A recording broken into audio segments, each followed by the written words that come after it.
All right, everyone, welcome back. I know the long awaited return of Into the Fear. I am your host, Chainsaw Sam E. And yes, Halloween 2025 is now behind us. But that means that Halloween 2026 is now upon us.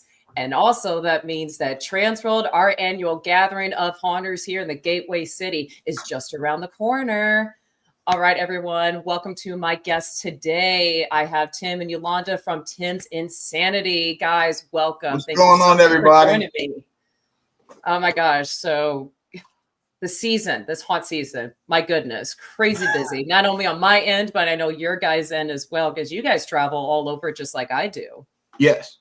Yes. We just don't travel. I don't think we travel as much as you do. Nobody does. No, I think you got most people beat. I don't know. Jared sent me his list of the year, and I'm like, oh goodness gracious. I mean, I know where he's located. There's tons of haunts, like literally within like his backyard. But still, I was like, okay, you got me beat for the season. Yeah, we do a lot of traveling with him. Yes. And John, the haunt informer, and of course, some of our folks from Haunt Review Crew. I mean, a lot of times you'll see us out together. Yes, I know. I'm always jealous. I'm like, man, sometimes I wish I was up there on the East Coast. I can all hang with y'all, but I'm stuck here in St. Louis. So little old me by myself, but it's okay. Well, at least you're out there in Transworld land. That's good. Oh, yeah. Which is true. Transworld is the most expensive travel to go to. So I am thankful that I'm local, but still. I mean, what's great about St. Louis is that it's smack dab in the middle. So everything is, within distance. So obviously the Midwest is my stomping ground. So everything's within driving distance. Texas isn't far. Texas Haunters is only a 10-hour drive. Louisiana's only a 10-hour drive. Wow. And Chicago's less than 5. Omaha's less than 5. So, I mean, it's nice to where I'm at. I'm kind of within distance of everything. That's so crazy. I don't have to fly everywhere. I don't know how you do it. Yeah. I mean, I follow your travels on social media. I do. I'm like, I know you. I know you do. It's like always gone. Single and no children. That's my secret.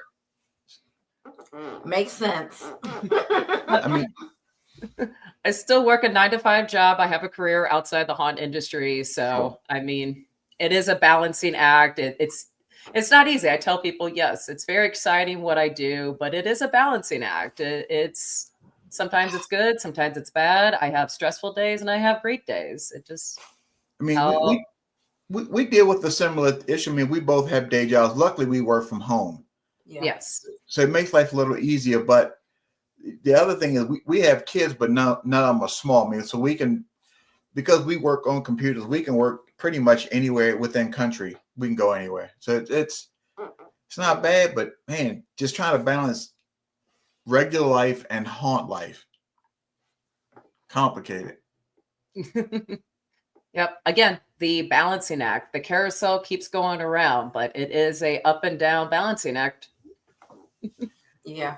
And we started with Haunt Review Crew. Well, he started first, and then I joined the year after. Our daughter was 6. Yeah. No, maybe 7. Wow. Something like that. Anyway, well, she's 25 now. So we, she's our youngest. Our oldest is 35. So we can come and go as much as we really want to, or that we can, without worrying about her, because she's self-sufficient. She still lives at home, but she's got a day job and she does her own thing. I don't know. Still, it's different though, Sammy, because you have to making props, guest acting, and still have to live a regular life. Yes. But I don't live a regular life. I'm also equestrian and I still compete. So I have that. And then, yes, my background in law enforcement. So that's my career outside of the haunt industry. That takes up a lot of my time.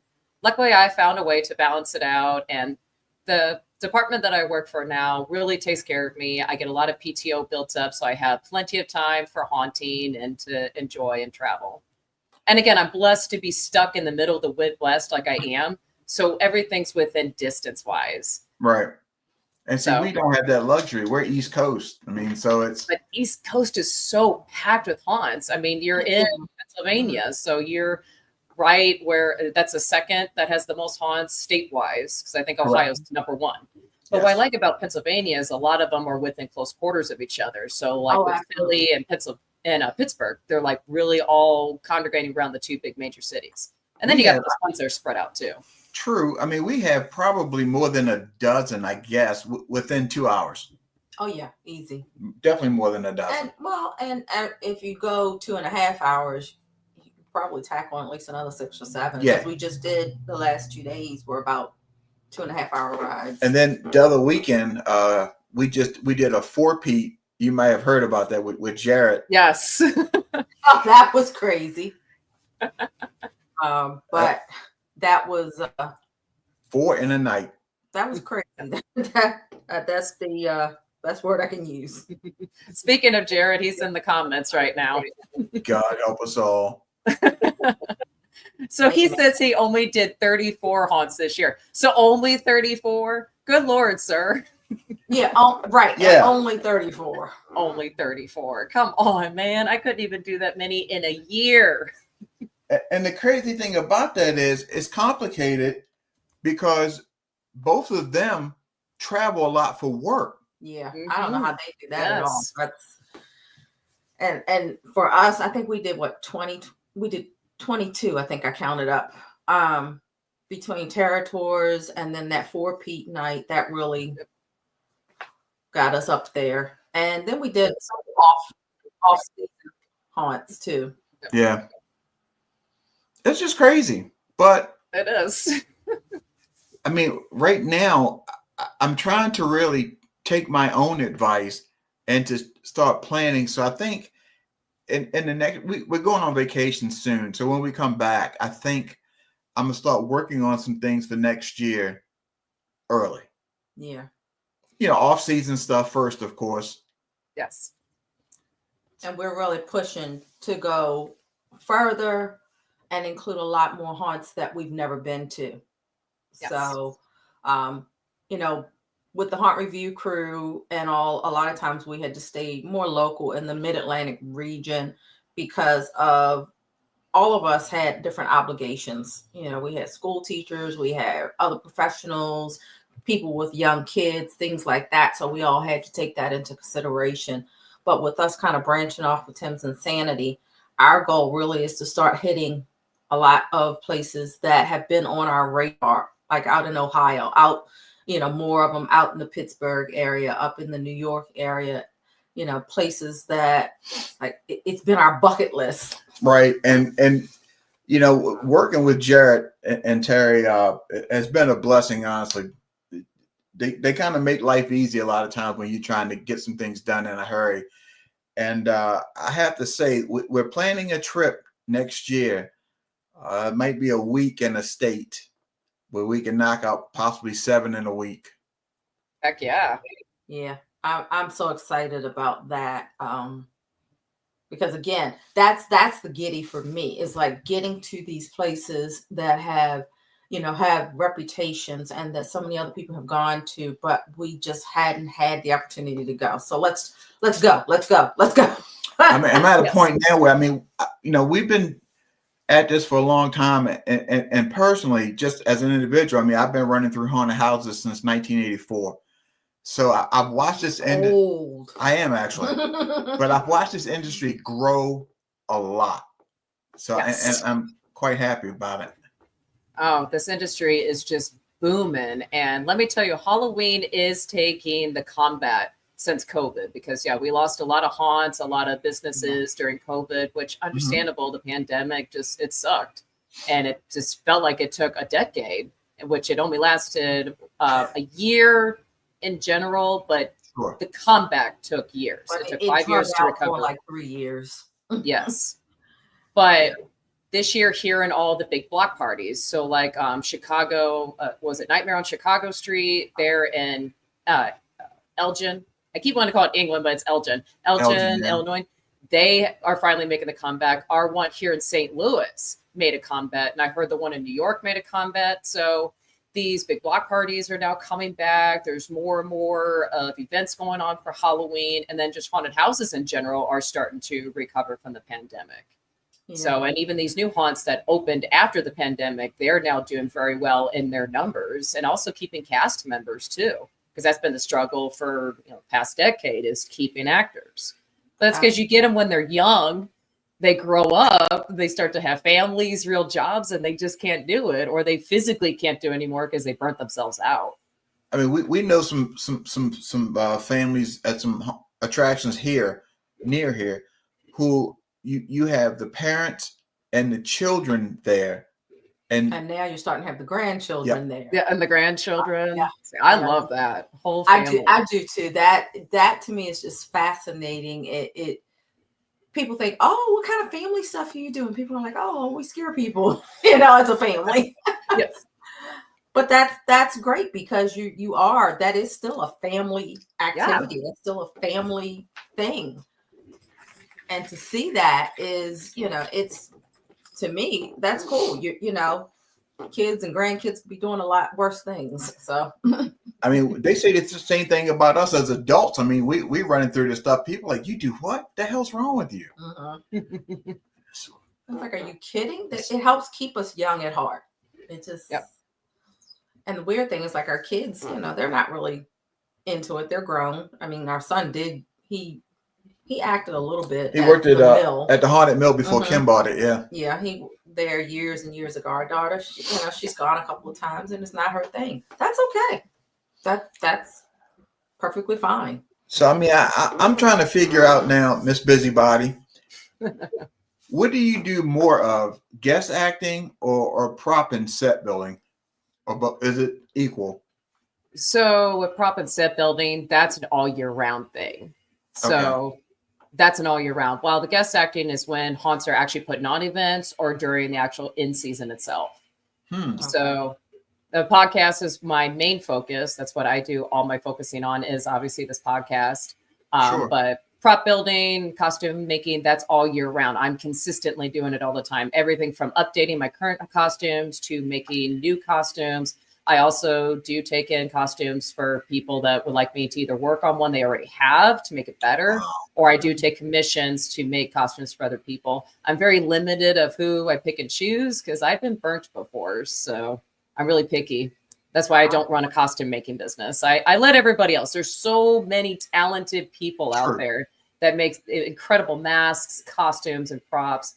So for me, it's like, if you want commissions from me, we can talk and maybe work something out. Sure. But otherwise, everything I make is normally just for me. So all my costumes are fitted to me. They're made for me. They're made for acting. There are a few of them that I have that are really just made for show. They're just there for the photo op. Okay. Those are my competition costumes. So those are ones that I compete with. So like Beelzebub, which is my Queen Bee demon character. Then I have my Wendigo. And yes, they look great in a haunt, but I said they're not really meant for that. Right. Because a lot of those, the fancier they get, they're just not as durable for that all night long beating. Yes. I got costumes that are designed specifically for sliding. I got ones that are designed for crawling. I got ones that are just something pretty to look at. Right. So a little bit of variety of all different things. I think a lot of people outside of the industry don't understand the intricacies or the complexities involved in a lot of the costume design and mask design, and that it has to be, the right material or the right aesthetic for the right environment. Is it an inside haunt? Is it a trail haunt? Is it a hayride actor? Those type of things. There's so much that goes into, okay, how do we decide what we want for this particular scene? It's so complicated. And then you think about that whole process, though, it's just tricky to me. And I've talked to a lot of owners, builders, and people like yourself. Do you pick a character and build a set around that character, or do you build the set for the character? It's just so many ways to do it. Yes. For me, a lot of those, my older characters, they were built around a set or a scene or a house. So when I was manager of Creepy World, I got to, I dressed up every night. I went there early, did all my paperwork, got everything ready and set, I had a schedule. I had a pattern that I followed to a T. I drove people nuts over it, but I'm like, listen, this is so I get everything done by the time the attraction opens. And now I have nothing to do but go out and play with you guys. And I made sure that my costumes were easy to get in and out. That was a big thing too. So the makeup started to dwindle down where I would just do very basic makeup or it was constant mask. And that's so if I got to go into manager mode. Now I got to take all this off and mask off and be, normal Sammy again and be professional. So that's something that I learned over time, able to do that. And now I do that with all my characters where the costumes are super easy to get in and out of. Where I can go from my crazy monster character back to human, vice versa. Very easy. Now, makeup wise, you do your own or do you get somebody to do it for you? I do my own. Sometimes when I travel really far, I will know some of the makeup artists in person because I'm real picky who touches my face and who does my makeup. I don't just let random artists touch my face. So when I go to Woods of Terror, I know everybody there like family. So I do let them do my makeup and stuff like that. Sure. And if they're running out of time, then I'll just do my own. No big deal. But normally I do my own. We sat one day, we were out at Laurel's House of Horror. Man, I got the name right this time. Horror.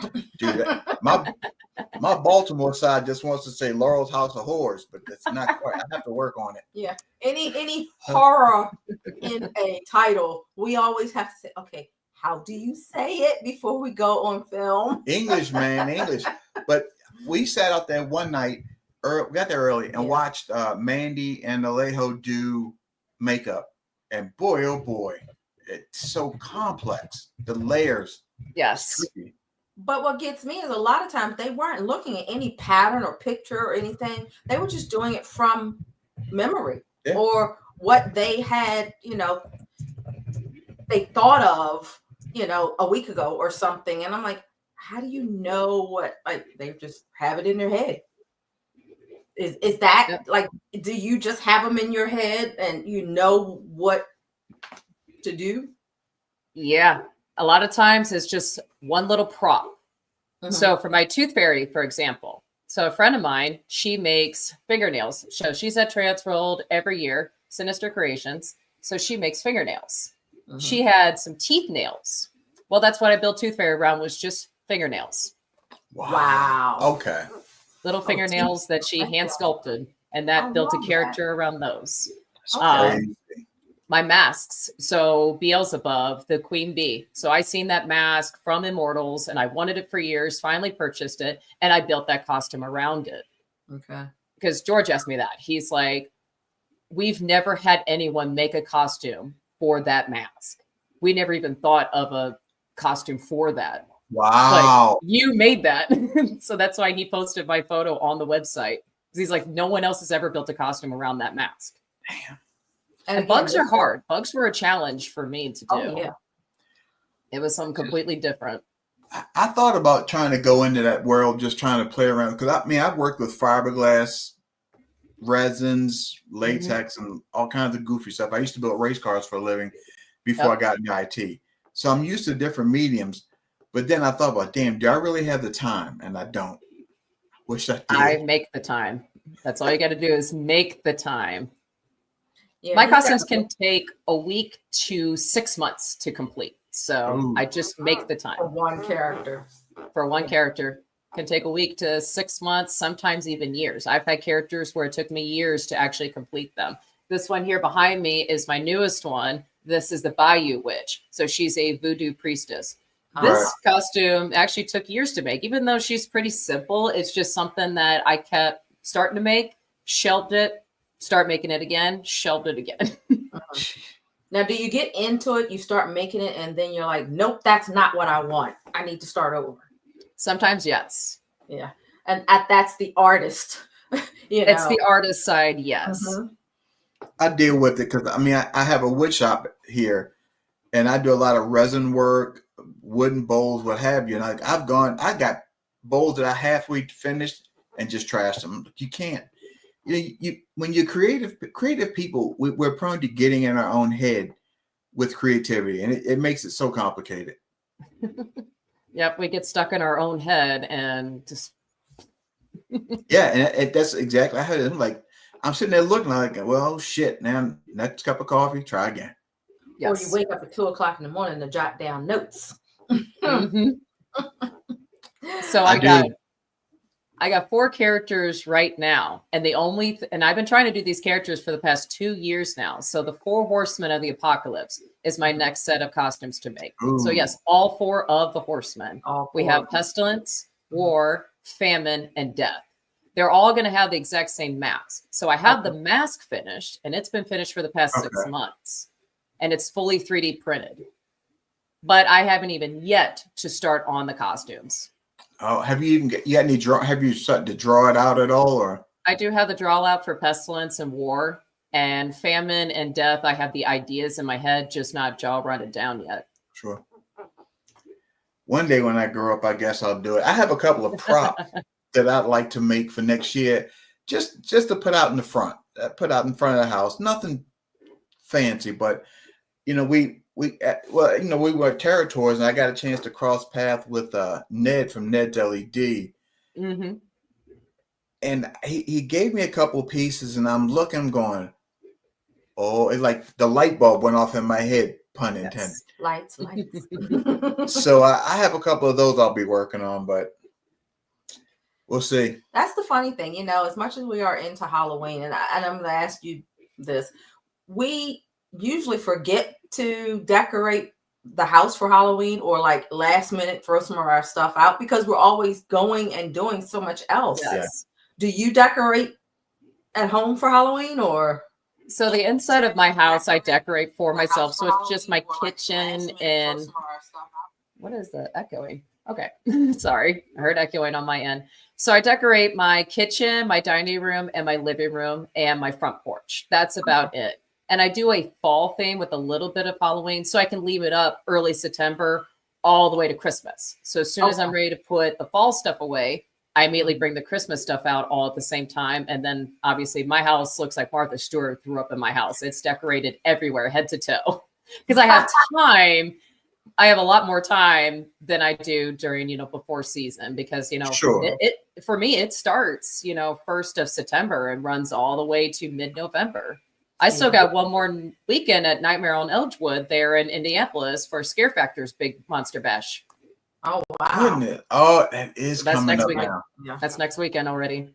It's just, I know. It's already here. I mean, hey, I'm- they just finished Legendary Haunt Tour, so everybody's I just back home somebody today. posted a video about it. Yeah. My Crazy. sister Jackie, the one who started the Haunt Review crew, Yes. she's Halloween out her house pretty good, front yard and everything, and then starts putting the Christmas stuff out before the Halloween stuff gets put away. November 1st. That tree's up. I wonder how many she has up already. Oh my gosh. I mean, literally, she has multiple trees in every room of the house. That's crazy. I think, Yeah. I mean, I Sandy, do too. I have 8 trees all together. So I have the big tree that goes in the living room. And then I have the little 3-foot trees, and I got them kind of scattered all over the house. Now, see, I have 4 black cats. So we can do the one big Christmas tree, and they'll lay under it, or, they don't destroy it or anything. But if I had the little trees, I don't think they would last. yeah, I don't. Jared, I'm sure you saw that. Jared's got jokes now talking about I don't have time for props. Ass. I know. It's okay. Kevin just jumped in here. We had Robert. We also had Jeremy, who's one of the owners of Terror on 66, which I'll tell you guys about that event that just happened last night. Yes. All right. So for Terror 66, I am going to make it like an actual video of it later because I got all the footage and stuff from last night. But I'll go ahead and tell you two right now. So Terror on Route 66 is a local haunt for me. They're less than 30 minutes from my house in Sullivan, Missouri. So these are good friends of mine.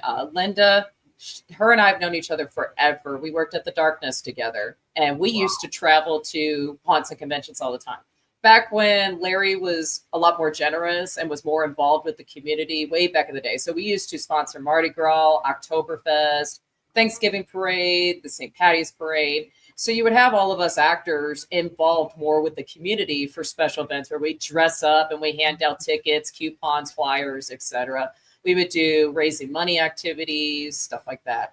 So that's how her and I got acquainted years and years ago. And then we started traveling to conventions, and we started traveling out of state. Then we started doing guest acting at other haunts. Well, now she owns her own haunt, so I go out there and help her out. Her big goal is to be the haunted hoochie of Missouri, because Missouri has never had a rated R attraction before. No one else has the balls to really do it because insurance, liability, etc. But where she's located, it's in a good prime area for it. Sits right off of Highway 44, sits off of the historic 66 highway. So it's absolutely perfect. But customers get so into it. We were shoving people in freezers into boxes because they get the touch pass. And then there's the rated R pass. The rated R is you sign your life away. Actors tie you up, either hands or feet, whatever they decide. They make you crawl on the floor. They tie you to a chair. Obviously, there's a lot of touching, a lot of hands-on. I had actors would pick up, the small, like the big guys. They would pick up these little tiny girls and throw them over their shoulder and carry them off to another scene. They would separate groups. We would make them do like circles within the haunt. We would take them through a back way and make them just do one big circle. And then they're like, what? Are we lost? See, that sounds like the Haunted Hoochie meets McCamey Manor. Yeah. We are not McCainley Manor. I'll tell you that right now. We are not at that level of torture. Anybody is. No, we will never be that ever. Absolutely not. Because someone else kind of said that. Oh, this is kind of like McCainley Manor. We all gave the death stare, like, shut your mouth. Because no, we are not that. We are not a torture haunt. I mean, yes, I was videotaping last night, but I'm like, no. This is a YouTube video. Like, blah, blah. It's not that. We need more haunts like the Hoochie of that style. We went more interactive, more more of the intense interactive. I love it. Some of the states, I know Maryland said their liability goes sky high the minute you become a touch haunt. And it's like, yeah, but the people love it. They do. People are looking for new experience. As a scare actor, I have to constantly evolve with the times. If I'm not evolving and changing my game up, I'm boring. I'm old school. Yeah, I still do a lot of the old stuff that I used to do, but I have to evolve with the times. The generations continue to change. And that's what customers want to see. They're starting to get bored with the just walking through and just getting the jump scares. Yes, it's still fun, amazing, but they're also getting bored with the heavily detailed sets too. They want more. So for me, I like to see a haunt that finally is doing a little bit more. And we just went to one the other night, a Halls of Horror, blood option.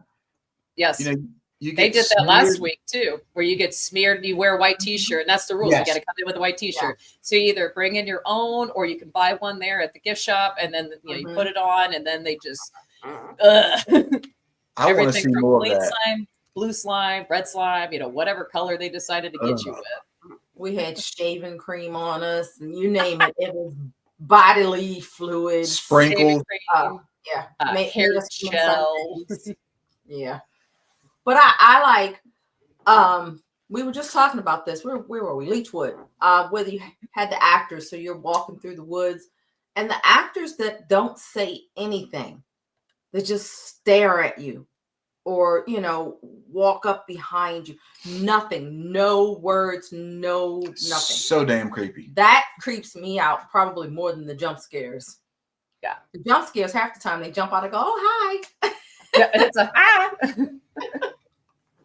So I guess we really have to talk about the fiasco that is Terror Tours. I was waiting for Troy to get his butt in the comments. Kevin, if you're still on watching, get in there and get Troy. Someone help us get Troy on, because we're about to talk about Terror Tours. Hey, Jared, can you ping that knucklehead, him or Ashley, by chance? Jared's probably already on it. He is sharp. He's like, oh, I get to text Troy. All right, say no more. But yeah, that whole thing, for all those of you watching this who missed the Terror Tours, I feel bad for you. Yeah. Because it's family reunion for most of us. It I mean, most of is. us on that bus know each other We at do. about, and have crossed paths quite a bit. But it is a special thing at that Territory, no doubt. And I Mhm. have to say, it is like the best bang for the buck if No you doubt. are a haunt Oh, yeah. head. Oh yeah. I mean, really, you know, other than your hotel and your food or whatever, please. Well, for us, it was within driving distance, and I'm sure at some point we will have to fly to one in the next couple of years. But for the most part, if it's within driving distance, I mean, it's really not that bad, even for flying, depending on, you know, Sure. if you can get a deal or whatever. I know Mhm. some folks have like frequent flyer miles, things like that. It's really not that bad. But I No. mean, dude, come on. 4 or 5 haunts in 3 nights. And it was a really good VIP. lineup. I mean, that was a good lineup, Oh, yeah. good mix of things. And the coup de grace, Yes. Fright Farm. Oh, we will get to that one because we definitely got to save that one for last because that Yes. is a jewel in Pittsburgh. Yes, it is. No doubt. But we'll definitely go in order. So let's go with Castle Blood. I mean, wow. Talk about Love- bringing blast from the past of what haunts used to be like. Yes. Mhm. Because it definitely felt like you were being taken back into time. Because it was just the old style scare house is what it made me feel like. It was. I mean, that was late 70s, mid 80s. Yes. And looking when we first pulled up, honestly, it reminded me of the Munsters house, Yes, it kind of did. which was one of my favorite childhood shows. So that Yes. was really cool. That really was old. You know, I always speak about old school done right. That was it. Yeah. It Yes. told the story. You had to do some thinking. Mhm. The acting was just incredible. It was like theater level. And Yeah. like you Oh, yeah. said, you know, the clientele wants more. That type of interaction I really love keeps it. you on your toes. It keeps you like, okay, how the heck do I get out of here? Okay, what do I have to touch? What do I have to do? You know, you're not just walking through going, oh, okay. It's not boring at all. Not at all. Mm-mm. No. But I love that they changed the theme up each year. Yes. So I think that was cool. Yes. Actors are, yes, theater. I mean, he said they were all theater people. He's like, it's not the normal typical scare acting. Like for me, I would have to go back through my theater roots to act Okay. within Castle Blood because it's nothing compared to what normal scare acting is today. Because I have to No. tell people, you can be, you know, a top award-winning Broadway actor. You won't survive a night being a scare actor because all your No. skills in theater on stage, or even if you worked in films, is not going to help you within the scare scene at all. No. And then the physicality part of working as a scare actor. Mhm. It's a lot more demanding, very lot more demanding. But Oh, I mean, yeah. this was Castle Blood was theater level. It reminded me, some actors remind me of a Ren Fair, Renaissance Fair Yeah. style actors, like old Victorian stuff. It was great. Yeah. The dialogue was just, I mean, it, like you said, it was, you know, go back to your theater roots because this was next level acting, next level Yes. haunting. And then it was cool that they had the jump scare stuff, you know, the classic haunted house stuff in between Right. each section and scene. I did love that because I'm like, God, it just feels like an old school haunted house. It does not feel like anything modern day. It feels way past my time because I know I'm young. I'm a baby. Probably. Yeah, All Ish. things considered, yeah, she probably. I How am. about you? I act a lot older than what I am, but yes. I understand. But that was a standout. That was definitely a standout. Yeah. I look forward to us taking a trip on our own back to Pittsburgh The just, thing, just to Yes. see a couple of the these interior, places. the site, the scenes, and the way the place was designed, it was just perfect. It fit. It was. I really wish we could have gone and had like a daytime tour Oh, with the the lights on. because there Yes. were so much in each So room, much. each scene. Yeah. And I'm looking around, but I'm trying to pay attention to what the actor is saying too. But I'm like, Why is this chair squeaking on me? Here we go. God, I can't stand squeaking. I don't like squeaks and rattles. Bug the shit out of me. I can't stand it. Yes, I mean, absolutely. Shout out to Ricky and his cast and crew. I mean, Castle Blood is amazing. A Absolutely. blast to the past. Yes, Um, total applause. I hope they never Yes. change it. No, don't change. Don't keep up with the times because your No. haunt is absolutely timeless classic. And I normally don't say that to any haunted house. I usually say, nope, you do got to evolve and keep up with the times. No. But there But is no. such thing as if it ain't broke, don't fix it. Right. Exactly. And that's what that is. Mm-hmm. 110%. Yep. All right. So guess who just jumped into the comments and with imperfect timing, Portals of Fear themselves are in the comments right now. And that's who we're talking about next. Next up, All right. one So, of two of our attractions for that weekend that was in an old schoolhouse, yes. which again, great repurposing Yeah, of buildings. That right there blew me away because the premise by which it's set up, the whole portals thing, it Mhm. reminds me of like old shows from the 80s and 90s. Yes. It was just very original for me. Very original. I guess my favorite scene there was the one where it looked like you were going into a storage unit. Yes, that was my favorite because I've never seen that done. Never seen it anywhere. And I'm walking up, I'm like, wait a minute, are we still in the same building? Yes. And it totally threw me. Like you really thought you were in a storage facility or And something. then you go through and hit the store. The and store. Yes, the little mart. Yes. The little market had little things up on the shelves that you would find that you would go to the grocery store for. Nobody has Okay, that. Nobody all right. else.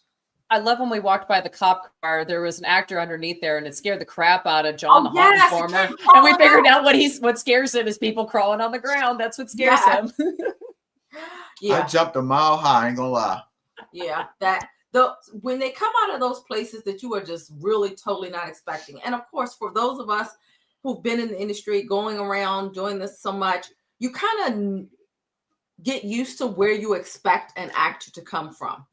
Yes. So when he crawled out from under that car, oh my gosh, Yeah, I was done. that was awesome. That really was. And then Yes. and it was pretty clear when you were going from one portal to the next. Because of the light. Right. Yes. So that was really well set up so Yeah. that you did know. But that what was the name of their demon at the end? Oh, I forget the name of that thing. Oh. That and that VIP room we checked out was really cool. Oh, yeah. It's cool. But the demon that was at the very end as you're I exiting. know. I'm trying to remember if it started with a G or an R. Oh my gosh. Oh, what the hell? Rogu? We wrote it down somewhere. did, I just we don't have my did. notes with me. And it's in our video. It's in our video. But honestly, it's totally left my mind. But that was a whoa. His costume again. I wish I would have had lights on so I could really see all of the detail. But he kind of scared me. I was like, oh, okay. Rulos. That's the name of the demon. Rulos. Am I saying that right? Rulos. That's it. Rulos. I'm pretty sure it's Rulos. Yep. See, Portals just said it. Rulos. Yep. Yeah. Well, we got the R right. We were close. That's why I said I'm like it's gotta be a G or an R. But yes. But one thing I don't know if you've ever seen this, but we had never seen it having an on-site tattoo. Yes. That was interesting. That was like, okay, all right, well, why not? And people were getting tattoos. So hey, apparently it works. I've seen it at conventions plenty of times. Yes. But yeah, at a haunted house, I'm like, all right. Yeah. Hey. I've seen it at concerts and I've seen it at conventions, but seeing it at a haunted house, loved it. That's something new. And the cool thing is that one is fairly fresh. So you think once you give them a year or two to really fill in some things that, and do some, that's just going to be a killer place. The location is creepy. Well, and that whole VIP experience that they're planning. Yeah. I think that's going to be a winner. That's, for everything that you get and the little setup, the area that you get and, the access, that's going to be kind of like a destination attraction. Yes. Like, hey, let's go to Portals of Fear and have a party. Well, for what they did in the short period of time, you guys were in there with me, right? In the VIP room when we were talking with the owners about the short period of time. and the small amount of crew that they had to get this put together. Yes. I was like, that's incredible, guys. If you could put this show on within the short period of time and what you had, I can't wait to see you guys in 5 to 10 years of how much you're going to grow and expand. And of course, they are not even using even half of their building yet. They still got a huge portion to still use and add on within the next couple of years. So I mean, I love it. And then the way they took and had some things out in the parking lot, had a little midway set up. I mean, the whole thing was just so well done. It was just it was way off the beaten path. It was a location that, we're not used to seeing attractions like kind of hidden. Especially not in a building. Usually a farm, not a building. But think about it. These were schools. This one was a school building. So it kind of makes sense. It was in a neighborhood because, back in the day, old schoolhouses were, the neighborhood school. They were right smack in the neighborhood. Mm-hmm. Yeah. I like that one a lot. Richard just came in. Sorry I'm late. Yep, better late than never, Richard. That is Coach Rich. You see him out with us and also Haunt Review crew, by the way. Yes. He's great with some of the video work and camera stuff. So we love our Coach Rich. We do. He was our daughter's private hockey coach for quite some time. So that's awesome. And he does a hell of a job on ice skate blades. He's a smart dude. I cannot. I fall on my face. I just don't have the balance coordination for ice skating. I've tried. I didn't think I did, but it actually is not as hard as I thought when I got out there. Of course, with our daughter, she was younger. Kids catch stuff really quick. Yeah, they do. I decided to try it, and I'm like, hey, this isn't bad. Nope, not I. He coached once, and you should have seen him trying to get from one side of the ice to the other. I was able. Me to too, Tim. I'm right there with you. I'm like, look, I'm old now. When you fall, it hurts bad. It hurts on all parts. I mean, I was decent to help coach because I played lacrosse at a pretty decent level. So it was on grass or on ice. It's the same damn game, pretty much. But yeah, who we have up next? I think. So that was night one, and then the second night was. We are moving on to Crawford. Yes. Crawford. Yep, that's what I was thinking. School building number 2. No, what's cool about this? That the building. Yes, I was about to say that the building now it's the classic schoolhouse look. Yes, and again, like you would imagine back in the day, a school building was in the neighborhood. So what do? We pull up this giant bus in somebody's neighborhood. Yes. Again, another incredible artistic, consistent with what the building was. Fantastic ice cream out front. Yes. Y'all. Coffee hit. And the coffee I heard was really good. Yeah. Y'all, it was too cold for ice cream, but I had the coffee. Come for the ice cream, stay for the haunt. Absolutely. Yes. And then there were a bunch of folks on the bus that had the tacos over on the side too. Yeah. So apparently they were pretty good as well. Love that they had a live band out front. They were good. Really good cover band. And you go up the front steps. So it really looked like you were, hey, we're going to school. And just demented characters of all types that you would associate with school. That's a huge building too, by the way. And it was so well used. The way they had it spaced out was lovely. Yeah. You had your lunchroom, you had your locker room, you had the art class, you had the cafeteria lady, you name it. You had the boiler room. It was high energy. Yeah. Yes. I thought it was very well done, high energy. The actors out in the midway. The young lady who was running around and dude started chasing. I about God laughing. I think I put a clip in the video somewhere, but they were hilarious. Yeah, yes. They great job.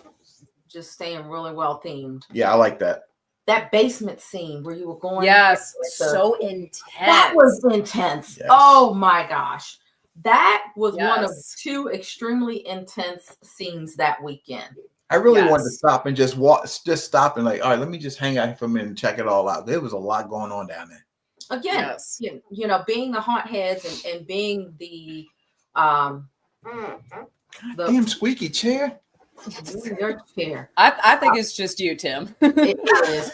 It's not the chair, it's his body parts. It's the bones and stuff starting to squeak. Hey, man. Ah! You gotta Look. put some WD-40 on that, I'm buddy. telling you, You know what? and he keeps WD-40 around here. I'm I'm sure he in my put some in office there. and I got some knife oil. Does that count? I mean, Hey, whatever. But no, I thought, you know, because we, you know, really appreciate and respect the artistry. Again, pretty much this entire weekend, we wish we could have gone back during the day to yeah. see with the lighting, some of the scenery and some of the decorations and the costuming and all of that. It's so much to appreciate.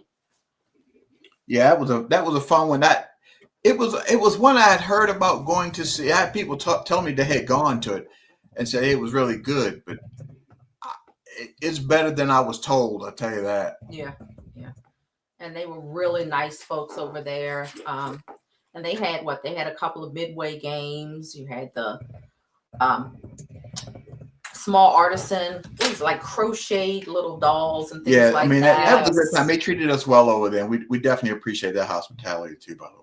Yeah, they're on our Yes. list. When we get back to Pittsburgh area, we will definitely be hitting Crawford again. Yes, and congratulations, Crawford, on your 10th season. 10th. Now Yes. hit that Congratulations. milestone. Now you're heading on to 20. They've grown up now. Yes. So that was night 2, haunt 1.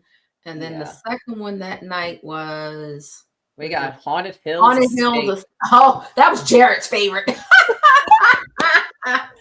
Were you guys with us when we were on the trail? Well, no, we were ahead of you We guys, were ahead of you. but we heard. Yeah, that's what I thought. Yeah, we heard the Oh my god. the filth and Florence. We were sitting down. We were sitting at the picnic table eating some food, hot dogs or something. I remember because Jared is like, "Fuck you guys." Exactly. He's like, He was so mad at John. He said, "Damn it, you could have fucking told me." he's like, why didn't you warn me? I'm like, I turned around because he looked rough. I was like, big dog, you good? He was like, just he was gone. Now, the funny part was, so of course, you know, we're going down that long hill to the trail, and when we say long hill, we mean long hill That was down. Yeah. Then you go through the trail in and of itself. Then you got to come back up. So I we're know. like, I don't know, maybe a third of the way up, and Coach Rich is like, "Hey, want to race?" So he and I, the idiots that we are, we go running up the hill. we made it, and I do believe I beat Coach up the hill. But we were out of breath at that point too, because that is a hill and a half. Look, man, I am not built for that kind of distance running. 20, 30 yards, I'm good. But you know what? That's where they got me, Sammy. They usually don't get me, but they got me because when I got up there, I was trying to take a breath, and then they come from behind the sign, Got you. and they got me. So very, very well played. I love that trail, and I guess, and I think the only suggestion I would have with the length of that trail and the width of it, I like a wide trail, and that trail was wide. Mhm. Mm-hmm. They stick a couple more scenes in there. I think it'd be perfect. The actors who were down there were fine. Yeah, Oh yeah. I Yeah, a love lot the of- mausoleum scene. Oh yes. The mausoleum. I liked the slaughterhouse. Yes. There were, yes, some empty spots, but the one that was crazy is I heard like galloping sounds. But I know it's not coming from a horse, but I'm like, is there a dog out here? Like a big dog when they run, Sure. they make that big loud noise. No, it was a whole ass actor running on all fours, galloping Yes. past us on the trail. And I was like, what the fuck? It's like, It whoa. threw me okay, and John that's off like- completely because we were Yeah. walking together. And we hear Jared behind us say, we better be in a whole other state by now. This is some bullshit. Dude, So I'm we're telling you. laughing. And then I hear the galloping sounds and I'm like, hey, shh, what is that? And you hear and all of a sudden here comes an actor on all fours running. And I'm like, what the fuck? And that actor was moving at a quick Moving. clip. Moving, not slow. Like, Like, dude, you must be full practicing on. this in the off season. See, that goes back to what we talked about earlier. How durable are you? Yes. Because that right there will test you. Yeah, big time. But that go ahead. I was gonna say, sometimes I wonder, do they keep like Tylenol and Aleve and Motrin and all in stock for after No, this? oh, on stat, it's in everybody's pockets. Like literally, that's what you do. You say, "All right, everybody, get to your scenes." Oh, wait, hold on, everybody, stop. Everybody, take your time. Here's Take your your time. pills. Let's pass your Yeah, pills take your out like pills. these old folks home. Take your pills, and also here's a Red Bull and Monster to mix with that. Yes. I mean, I need to pay pills after going through that. Yeah, man. Gosh. But I tell you, one of the things that just blew me away, just the aesthetics part, is when you looked at the house. Mhm.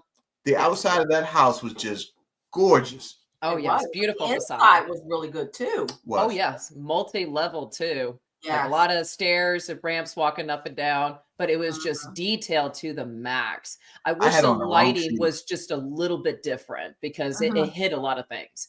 I can Right. see very well in the dark, but I was like, man, there's a lot of good things that should be lit up so you could see it in the Mhm. detail. But that comes from the scenic artist in me that I want to see the things. Customers don't Right. care And about we that. have those conversations too, because being haunt nerds that we are, I want to see that hard work. And unfortunately, you Yes. have a lot of it. And I think that's one of the things that, I don't know, maybe Troy on the next territories, maybe we get some arrangements for some daytime, behind the scenes on some of these places that really you want to appreciate the art of it. No doubt. Yes. So just hint, Troy, if you're listening. Yeah, they should be very proud of their show. They did a Yeah. real good job. I love the clowns. They did a great job with their 3D artwork in the clown Oh yeah. Yeah, attraction. That was one of the better 3Ds that I've seen, no doubt. Yeah, that was, but definitely got our steps in on that one, shall we say? All right. Oh, So man. the last but not least, the hidden gem of Pittsburgh, no doubt, Fright Farm. Fright Farm. Gosh.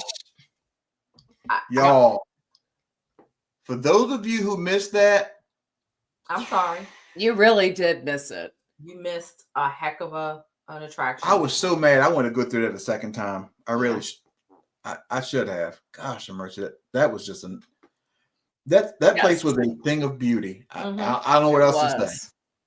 The Midway, like it massive never and ended. so much in the Midway Mhm. too. Not only food trucks, concession stand, but they had an old pizza parlor in there as well, so you could sit down and eat like in a restaurant. Their merch was so different. It wasn't your my typical haunted house merch with black some t-shirts, high-end hoodies, stuff. hats.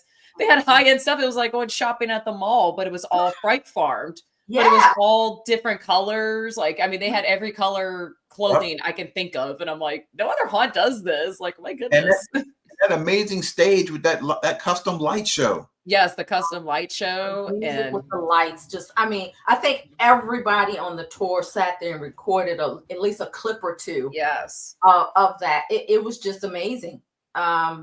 So well done. And Yeah. I know you were talking to De One of the- Niro, or yeah, not De Niro, the other And guy. a couple of the tech people who Mhm. helped to wire it, because I'm a computer engineer. That's Yes. what I do daytime.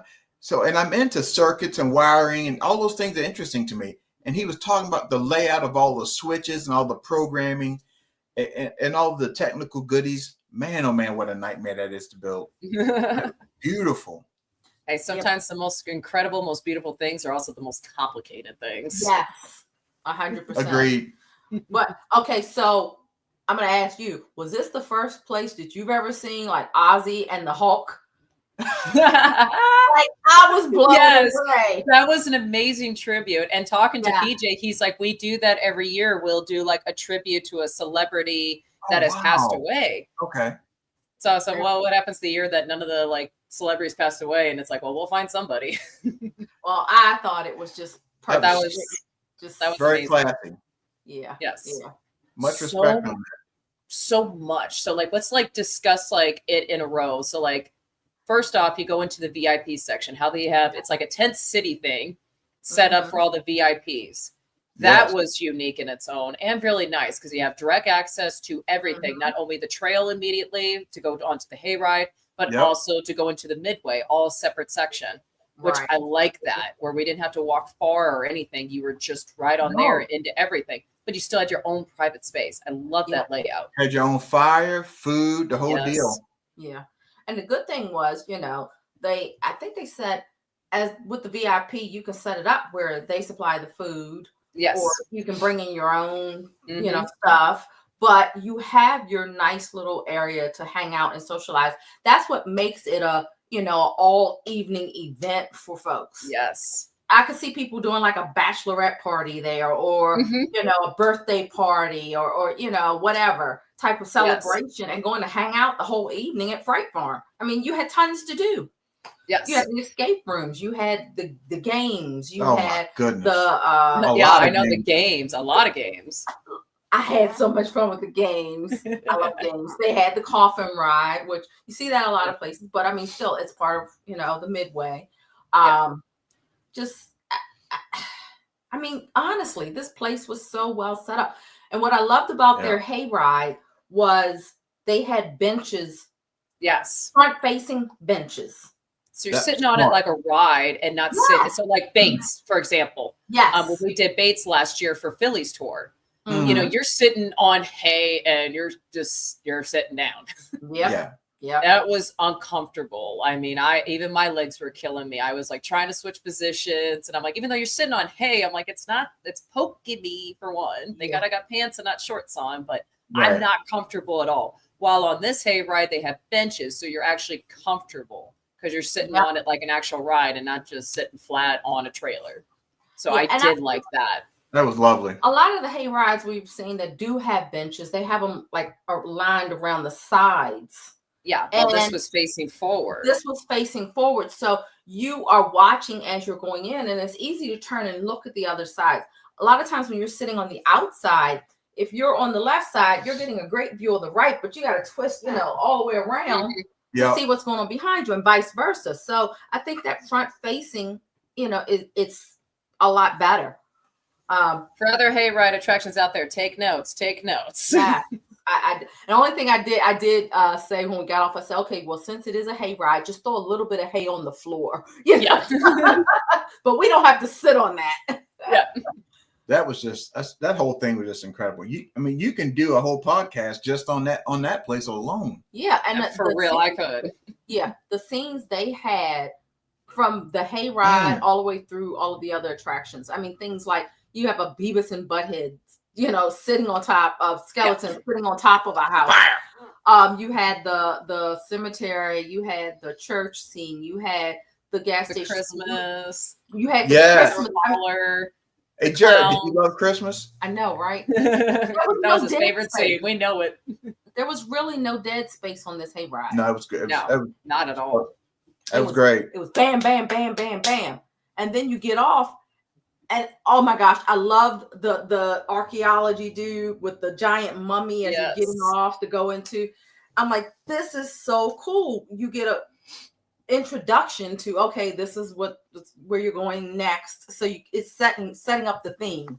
Yes. That mansion, when you're pulling up, when you're coming from the hayride, because you're coming from a very far distance, you see the big Fright Farm logo that's lit up from the distance, and driving up to that. And again, there's no dead space of the hayride, so you're just getting little bits of glimpse of it here and there because you're paying attention to what's going on in the hayride.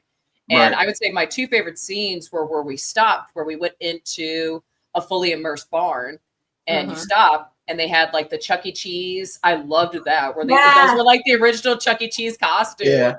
Like who had that?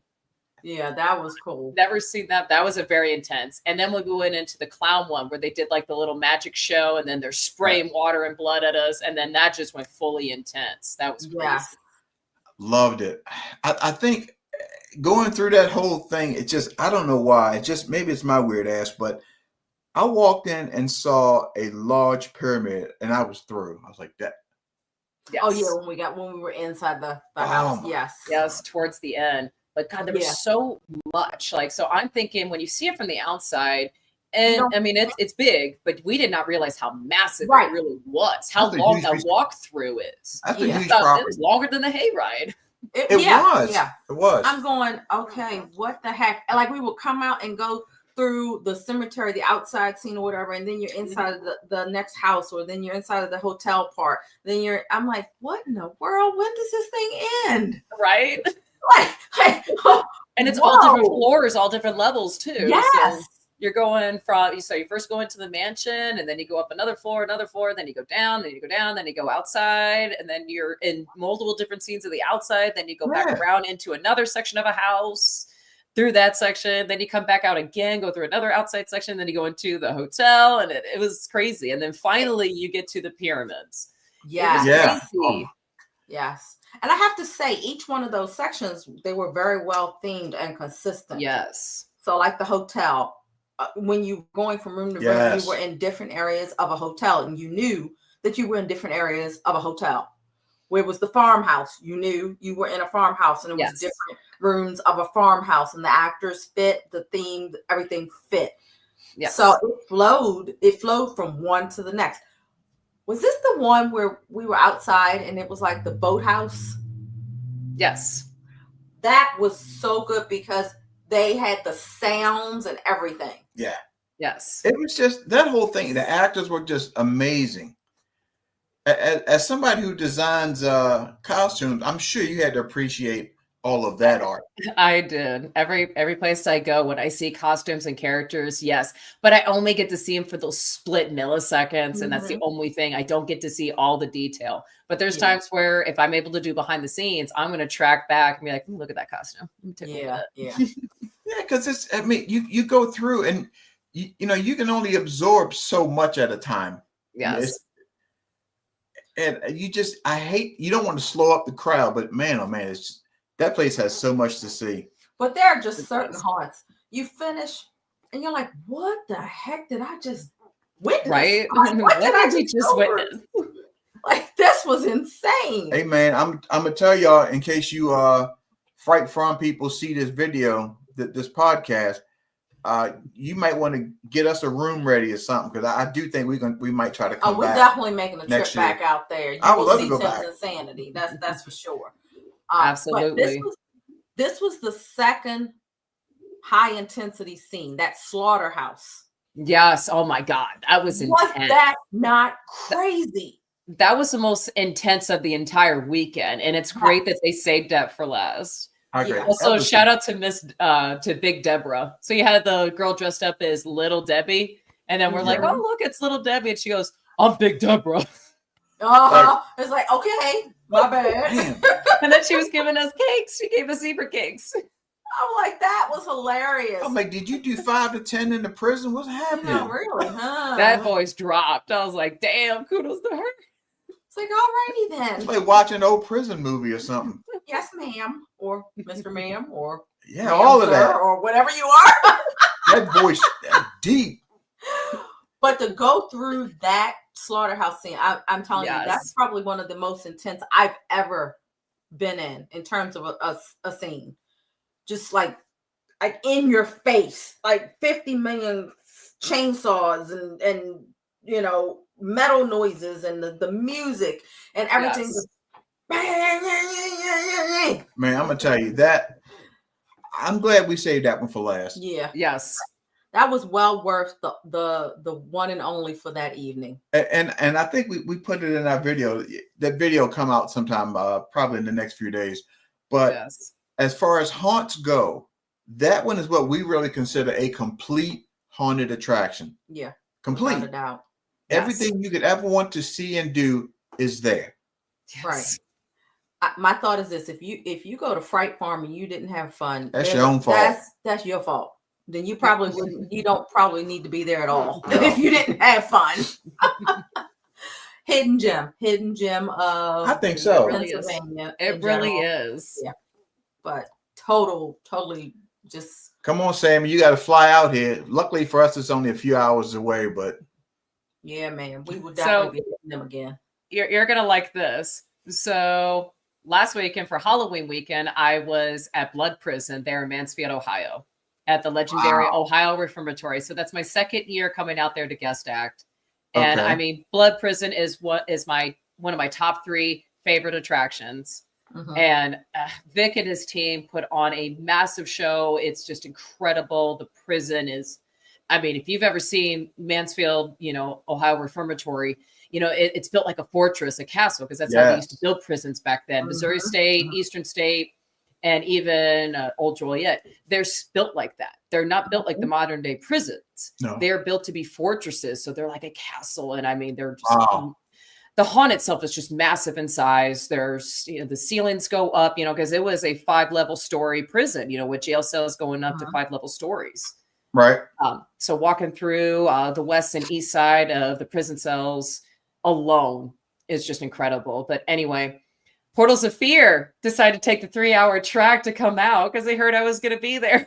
Oh, how cool is that? Nice. It was amazing. So I had no idea they were there. They didn't tell me. I had no idea.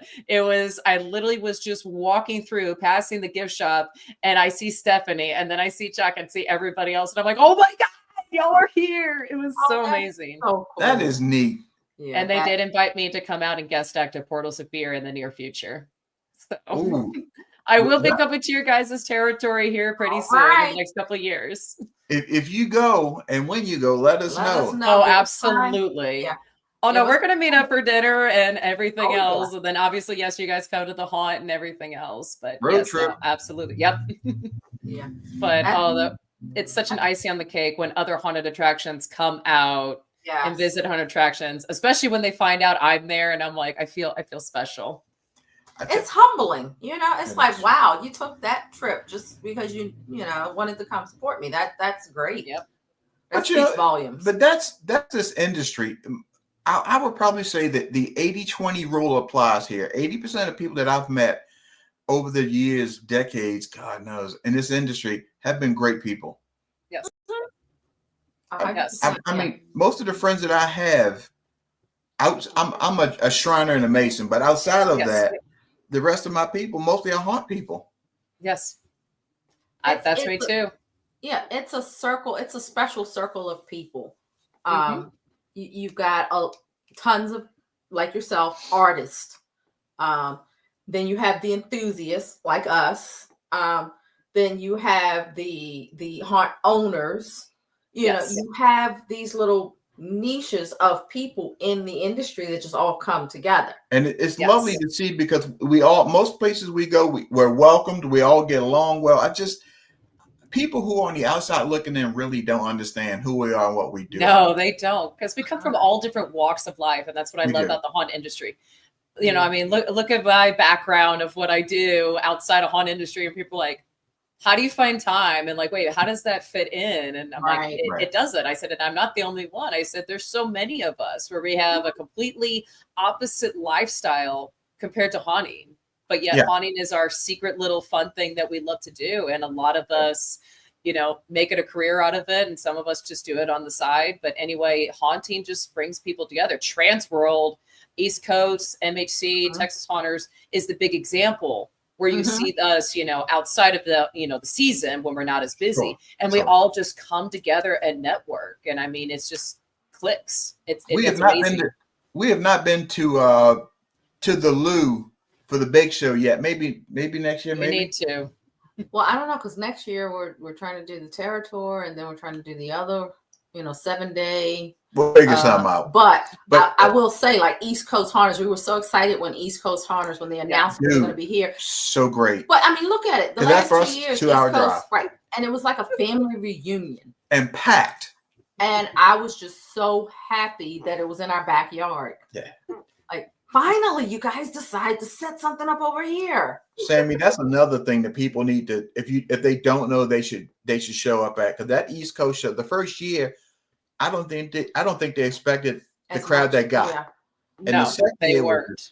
Yeah, bombing. absolutely not. So many people. So I can't wait to see what they have in store for us for next year. It's eventually they're going to have to move out of that convention center if they get any bigger, because that's what it looks like. Now I know they still got another big, huge section that we have not seen at that convention center yet.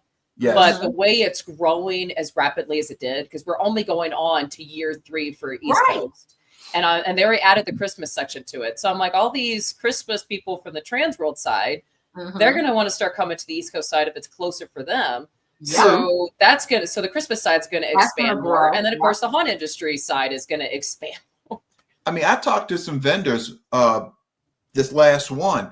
And one of the guys, no, the first year I talked to one of the vendors and I asked, because he recognized us from some of the videos.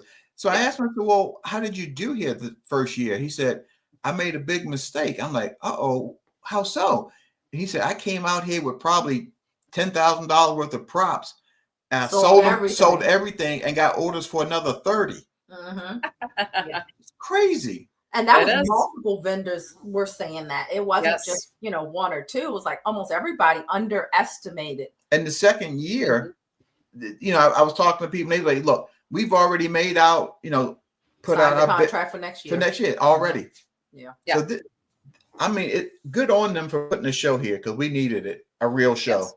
While I'm thinking about it, I wanted to give a shout out. We did, we checked out 2 brand new haunts this year. The Final Bell Haunted Schoolhouse in Carroll County, Maryland, not too far from Harrah's. They partnered up with a 2-for deal. Awesome. I was another school building. Yes. Buildings. I'm loving the repurposing of school buildings. Thank you. Don't just, tear it down or whatever. Please use it for something. We were really blown away by that first year haunt. And they only used a small portion, kind of like Crawford still had room and Portal still has room to use. They used a small portion, but so very, very well done. And then we just went last night to Hallowspire. Which started out as a home haunt. This is their first year. This is their first year as a professional haunt. It's a good looking haunt. You can just tell it's not what I would consider scary. I wouldn't say it was scary. It was definitely family friendly. They had a really cool circus scene. So there were like 2 walkthroughs in the woods. Mm-hmm. There was a walkthrough in the woods, and then there was a walk through the cornfield type walkthrough. What I definitely have to give shout outs for that, those swamp scenes, how like we see them in inside of buildings. Sammy, they had a swamp outside that was so well consolidated. Like, I mean, you turn around the corner and you look and it's like, okay, this is a very well-defined swamp scene. Like, but here's the kicker. It didn't get lost in the outside. Those of you who've played with fog machines and fog, shout out Froggy's Fog. Playing with fog is a science. You got temperature, wind, you got a lot of things to make that work. And to do a swamp scene at that thing was large. Yeah, it really was. Outside, God, it was perfect. But it's one of those haunts that it's new, and I think it'll grow. But they had some great scenes for out in the woods. I couldn't believe it was the first year, though. I thought it was nice. Really great scenes. But we just saw it as more of a family-friendly fun. There were some, ahas or gotchas or things like that. But it was very well done for a first year haunt. So I'm looking forward to it growing and maturing and, checking it out again. But yeah, it was cool to get to 2 brand new haunts this year. Finally. Yeah. Yes. So Sam, what is your schedule looking like? Are you hitting some Christmas places up? I am. So I have Nightmare on Edgewood next weekend. That would be for Scare Factor's Monster Bash. And it's also Nightmare on Edgewood's last year. They are shutting down. It's their last year. I do not know the full extent of why yet. Obviously I'll find out when I get there next Saturday. But that's the official last trip for Halloween season, because I'll get a 2-week break. I got multiple segments and another live episode. Our annual Christmas episode will be coming on just before Woods of Terror starts their Krampus weekend. So I'll be out there for the first weekend of December, and then I'll be heading back up to Chicago, up there to the couple of Chicago haunts. Okay. Wow. Okay. We got Woods of Terror. I know it's on my list. You need to be there, sir. I'm telling you, you guys need to come to Media Night. You're Tim's Insanity. So you are media. You need to come to Media Night in August. Well, we definitely are going to plan. I like a road trip. We're going to start planning our schedule for next year soon. Now. Yeah. Because Jared and the Haunt Informer will tell you, Woods of Terror is the place to be. Oh, I've heard. Yeah, we've heard very good things. Well, we'll actually be on vacation that first weekend in December. So actually maybe on the plane ride or something, we can work on our spreadsheet. And and get Woods of Terror penciled in there, Yes. get it in there. I'll reach out to Put you it about in there. getting the date Yeah. for next year. Absolutely. Oh, I have the Okay. dates and everything already. So just Already hit me have up it. and I'll give you all that. Yeah, definitely. But we are definitely looking at doing a couple of Christmas ones. I know Kim's does one local. Harris is doing one. Harris is doing one. Horrorween has a Christmas open house. It's not exactly a haunt.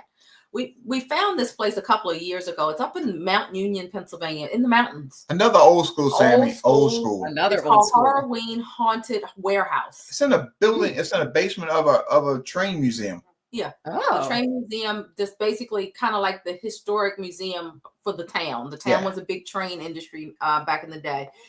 And we were blown away. We went there a couple of years ago. I happened to find it on Facebook, $10. And you go in, and that money supports the train museum and the museum itself in general. Just awesome. Awesome folks running it. Experienced, people from the haunt industry.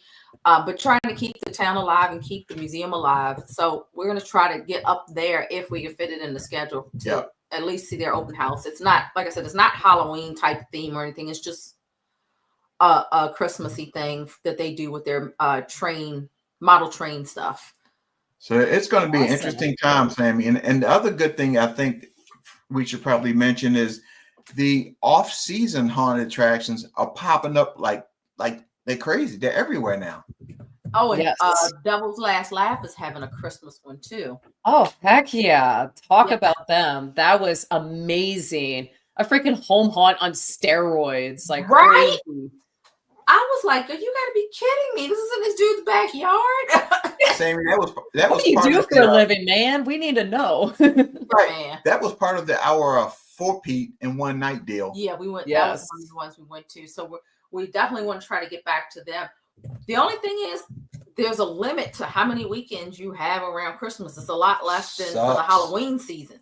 So it's like, okay, how many of these can we get to? Some of them are overlapping the same weekends. I don't want, So, I'm not sure I can keep up with Jared's schedule.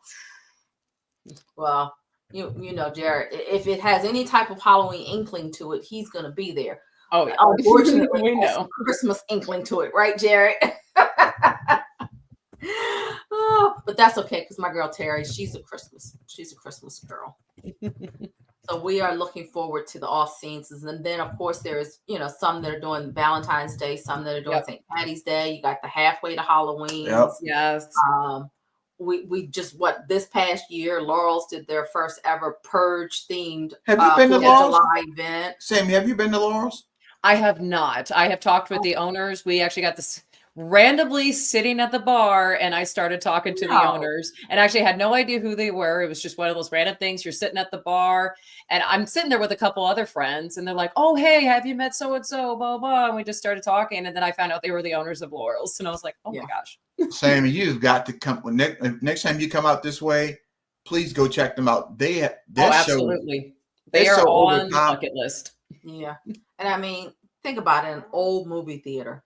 Yes. Come on. slanted floors, yeah. the whole deal. It just works so well.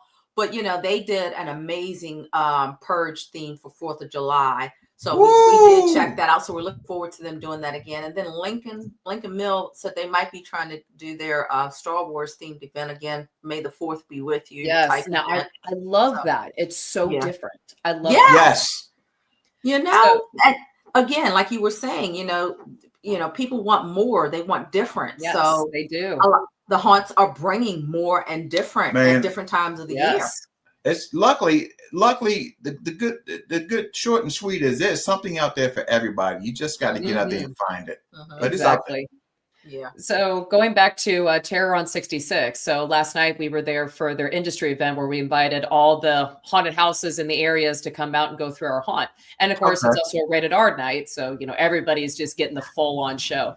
But Oh, anyway, boy. I'm sitting there talking with Linda, and, she's done Mardi Gras, Valentine's, Easter, Christmas, and of course in season. And then she has her rated R nights, extreme nights, blackout nights, the industry night. And then she also has family friendly events during the day, stuff like that. Okay. She does all kinds of fundraisers and stuff on the property as well for kids and stuff in the area. She's very involved with their community. So we were talking about next year. we're talking about possibly doing St. Patty's, Mardi Gras again, possibly. And one that really got me is she wants to do Pride during Pride weekend. She's like, I want to bring our drag queen friends out there and do a fun horror themed drag queen show. She's like, it'll be an 18 plus only event. But she's like, what do you think of that? And I'm like, that's actually cool because no one else has done it. I've seen drag queens at haunted attractions before in like a scene and stuff. But I said, for you to put on like a full on show there and we could do like fundraising money and stuff like that. And then just obviously you're celebrating Pride. So then you're bringing in the LGBTQ community involved. I was like, that's something different. I haven't seen other people do that. I've just seen them be involved with parades. And she's like, we're not going to do the parade, but she's like, we'll do some kind of event out here for that. So I like that we were doing that, just something different. That would sell, I think probably sell a lot of tickets because you would get a lot of crowds, like different mixed crowds under one roof, I would say. Yeah. And she is having a bus tour for that as well. So she will be having buses. So she does a lot of coordinations with a lot of the bars down there in Soulard, which is basically our French Quarter of St. Louis. It's where all the bars and places are where everybody goes. The Darkness and Lemp are located down in that location. So it will be on the south side of the city. So very, very right there. It's still part of downtown. But she's good friends with a lot of the bar owners and stuff down there. So she did that for Mardi Gras, where she was in sponsorship with one of the bars. And that's where she had her buses pick people up and take them back and forth to the haunt. So that's what she wants to do again for the Pride event. That would be interesting. It's good to hear somebody really, do something constantly different, feeding back into the community. Yes. And that keeps your haunt relevant in people's mind. It keeps it relevant, and it keeps it in the minds of people who may not be just the normal haunt people. Yes. So that's good. I can't wait to hear more about that. That would, man. I have to talk to you offline about some some fiascos. Back in the late 80s, early 90s, I DJ'd at some underground clubs that were alternative. You can call it that. I had to sign some NDAs for some shows of similar type. I'll talk to you about that later though. Oh, absolutely. Hit me up anytime. But guess who's in here right now? So we got Sean from Bloodrush and Hillside, House of Hell. They are up in the Omaha, Iowa region. Ooh, nice. They do a lot of off-season event stuff as well. So they have Valentine's, they have Glow Night, which is like a rave. The haunt becomes a rave. Glow sticks, black light everywhere. Oh, dude. They have a DJ on top of one of their ambulance. It's Somebody really great. hit me up with that. I need some details. We need to go. You guys need to go. Just let me know when and we will go. Oh, and that would be awesome. And then, of course, they have in-season event, and then they have their blackout night, and then, of course, they have Christmas. But one of their fun nights, it's with my favorite night to go, is their Fright Night fireworks. So they have live DJ, live bands. They have the fireworks at night. They have wrestling. They have a car show, all kinds of vendors and food trucks. Oh, wow. It's insane. And that's all for one night. It's crazy. Damn. I'm thinking that some of the haunts might need to take notes on things like that, rather than it be specifically haunt related, open up and have some other type of event at your location. I mean, you have perfect, lots of these places have plenty of room to do it. I think around here, I think about like Field, Reapers, they've got a lot of space, places like that where you could open up and have some other type of event. Yes.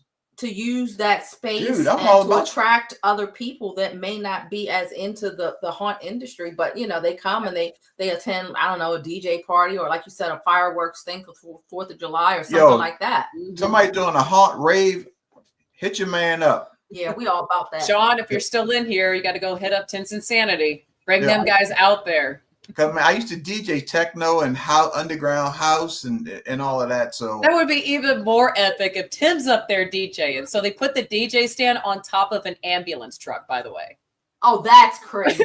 I love it. So you're not on the ground, Tim. You're up on top. You're above everybody. You see the whole That used to be my world for quite some time. That was 2 or 3 nights a week. That money built a lot of race cars. And the funny thing is our son DJs now too. Even better. Bring the good. son out so Tim could go experience the haunt. Right, Hey, son, exactly. tag team me. Take over from me. Tap me out so I can go in the haunt. There you go. I'm all about that. Yolanda's having too much fun without me with Sammy. That's right. Yeah, Yeah, yeah. come on. I just need a cold beer and some music. I'm good. Life is good. Well, they could supply that.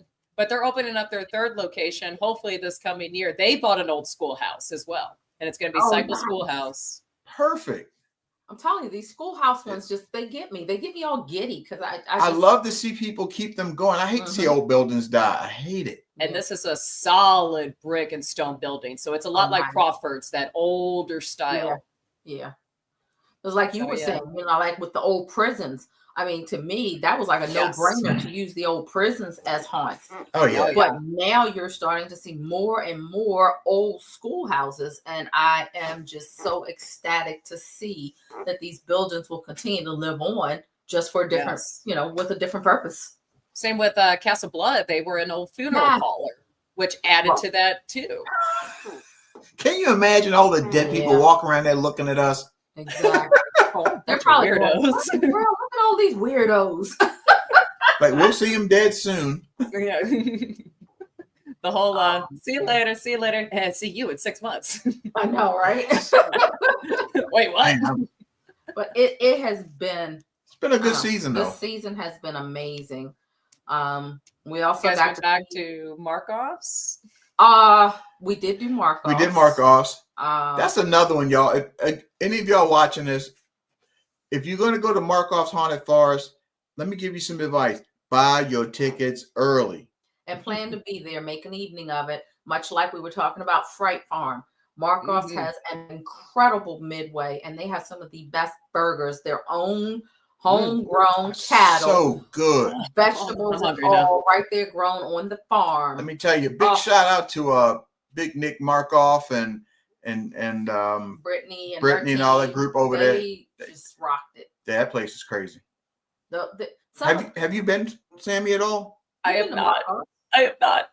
I did not make that tour. I did not make the East Coast pre-tour. I was on the Friday night tour at Penhurst and Bates, but I did not come in that Thursday. And yes, I wanted to see Laura's. I wanted to see Markov's. And Markov's, I only heard about it. But my phone was blowing up the night before. I even got a message from Alan saying, I'm done. Like, this haunt has blown my mind away. Yeah. And you got Alan Hobbs, the legend in the industry, He is. telling me that, hey, I don't know what else to do. Like, This what one do you blew do me away. after Markov's, right? It's Right? like- I think that was one of the reasons. So for us, before seeing Fright Farm, I would say Reapers and Markov's Markov's. were our top two that we've all-time favorites. Yes. But Fright Farm is right up there now. I don't even know how to rate the three of them. Yeah, I can't even. I'm like, yeah, just three. Like, That's me too. I don't have a number one favorite. I can just say my top 3, my top 5, my top Yeah. 10, but 'Cause I cannot tell you which one is my absolute favorite. No, because it's I like legit. different ones for different reasons. yeah. And the Yes. thing is, you have some that are just straight walkthroughs. You have others that have a hayride and a walkthrough. You have hayride inside, outside walkthrough. You have, pitch black type maze things.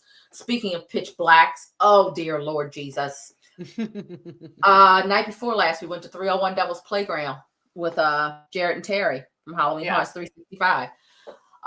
We haven't been to 301 in a couple of years. They added at the very end of their attractions this, what was it, black box? It was disturbing as hell. Oh, Try that. Tell me about it. so Disturbing. okay, when I say it was blackety black in here, It was dark. it was so dark that, like, if you had really, really white teeth, that might be the only reason I would see you. Yes. Right? And then you get to the end of it. First of all, they put this droning music in. So Reapers is the other place that does black horrible. Yeah. They have pitch black. Yes. It's just Sure. drones, this droning music that literally make my eyeballs hurt. But 301 did it. You get to almost the end of this thing and you think you're going out. All of a sudden, you're in this room that is bright and filled with fog. So you go from pitch black, can't see, To a whiteout. bright white, can't To see. a complete another whiteout. I mean, you couldn't see 5 inches in front of your face. It was Literally, I could It put was my hand dark. out and I wouldn't have seen it. It was incredible. So well done. But that's one of those. Put it on your Yeah. list, Sammy, when you Yeah. come East Coast. Yeah. That's another one that's on my list too. Luckily, we got East Coast, and they'll be adding more and more haunts to their tours every year. I So wonder that's what they're going to do. I guess we'll find out shortly. Yeah, we will. We'll hopefully find out shortly. Transworld did announce that they are doing a haunt night tour as well. They're going to be doing Talon Farms in Kentucky. So that's about a 3-hour drive though from downtown. So Oh, I don't know how okay. they're planning that, but I know it's a pre-bus tour. Okay. And they haven't done one for Transworld in a long time. So I was like, okay, that's different. But there's Yeah, so many haunts, and it's It is Yeah. so many. Yeah. more and more just keep popping up. It's like Hopefully, I can McDonald's. retire in 4 years, and then I won't have to worry. I can just go anywhere all the time. Just go anywhere all the time. Yeah, maybe for him, but I probably won't be that, retired at that point. Retirement age is coming. I got a little bit more to go, but this season It's a good season. it was one of our busiest seasons between catching up with our Haunt Review crew folks when they could come out, and the Terror Tour and the 4-Peat night, and a couple of ones that we just happened upon. Eliasburg Haunted House was one. This was a new one for us this year, supporting two volunteer fire departments up in the northeast region of PA. Again, yeah. all the way. We love to support anything that supports the fire departments. Yeah, no doubt. Absolutely.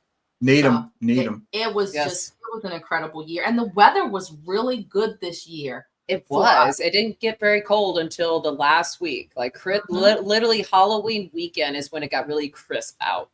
Yeah, Otherwise, it Yeah. stayed fairly mild and warm, But you out there in the Lou, y'all get a different type of cold up there. which we do. We get a whole lot colder here in the Midwest, yeah. but it still wasn't bad. Up in Ohio, like it did get very cold on Halloween night, but then it warmed up a little bit Saturday on November 1st.